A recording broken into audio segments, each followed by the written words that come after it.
শিশুদের উচ্ছ্বাস, গুণী ব্যক্তিদের সম্মাননা এবং কেক কাটার মধ্য দিয়ে উৎসব মুখর পরিবেশে মানিকগঞ্জে উদযাপিত হল মাছরাঙা টেলিভিশনের ১৪তম প্রতিষ্ঠাবার্ষিকী। মানিকগঞ্জের জেলা রিপোর্টার গাজী ওয়াজেদ আলমের তথ্য ছবিতে ডেস্ক রিপোর্ট। মানিকগঞ্জ শহরের পৌররা মডেল সরকারি প্রাথমিক বিদ্যালয়ের শিশুরা মাছরাঙা টেলিভিশনের জন্মদিন উপলক্ষে আয়োজিত অনুষ্ঠানে বাঁধ ভাঙা উচ্ছ্বাসে মেতে ওঠে।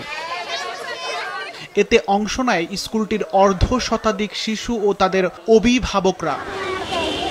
ওপেনটি বায়োস্কোপ, কানামাছি, অন্ধহাতির চক্ষুদান ও স্মৃতিশক্তির প্রতিযোগিতার মতো আকর্ষণীয় খেলায় অংশ নিয়ে শিশুরা রং ছড়ায় অনুষ্ঠান জুড়ে।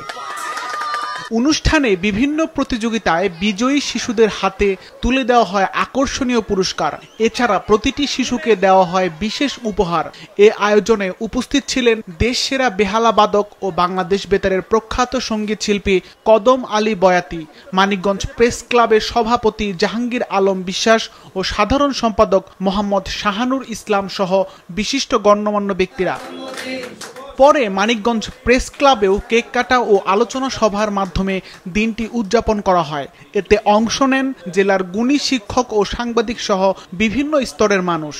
সভায় বক্তারা মাছরাঙা টেলিভিশনের সংবাদ পরিবেশনা ও বিভিন্ন অনুষ্ঠানের ভূয়সী প্রশংসা করেন। সেই সঙ্গে ভবিষ্যতেও বস্তুনিষ্ঠ সংবাদ ও মানসম্মত অনুষ্ঠান নির্মাণের ধারা বজায় রাখার প্রত্যাশা ব্যক্ত করেন। মাছরাঙা টেলিভিশন আসলে একটি সমগ্র বাংলাদেশের কণ্ঠস্বর ও ইতিমধ্যে এটা প্রমাণিত হয়েছে। মাছরাঙা টেলিভিশন দেশ ও জাতির কল্যাণে যে অসঙ্গতিগুলো আছে সাথে সাথে দেশ ও জাতির সম্ভাবনাময় দিকগুলো তুলে ধরবে এবং মানুষের মাঝে যে স্থান করে নিয়েছে এটা মাছরাঙা টেলিভিশন অব্যাহত রাখবে। রাঙা তেলেও মাছরাঙা এই স্লোগান নিয়ে বাংলাদেশের স্যাটেলাইট যুগে মাছরাঙা টিভির যে পথ চলা, এই পথ চলা বাংলাদেশের উন্নয়ন সম্ভাবনা। মাছরাঙা টিভির আগামী বাংলাদেশ বিনির্মাণে নতুন প্রজন্মকে সঠিক নির্দেশনা দেওয়ার জন্য মাছরাঙা টিভি তার নতুন কিছু কর্মসূচি নিতে পারে।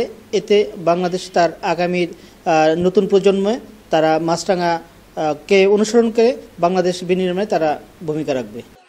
আনন্দ, উচ্ছ্বাস আর সম্প্রীতির মেলবন্ধনে নিজস্ব সংস্কৃতি ধরে রাখার প্রত্যয়ে মানিকগঞ্জে জমে উঠেছিল মাছরাঙা টেলিভিশনের ১৪ম প্রতিষ্ঠাবার্ষিকীর অনুষ্ঠান।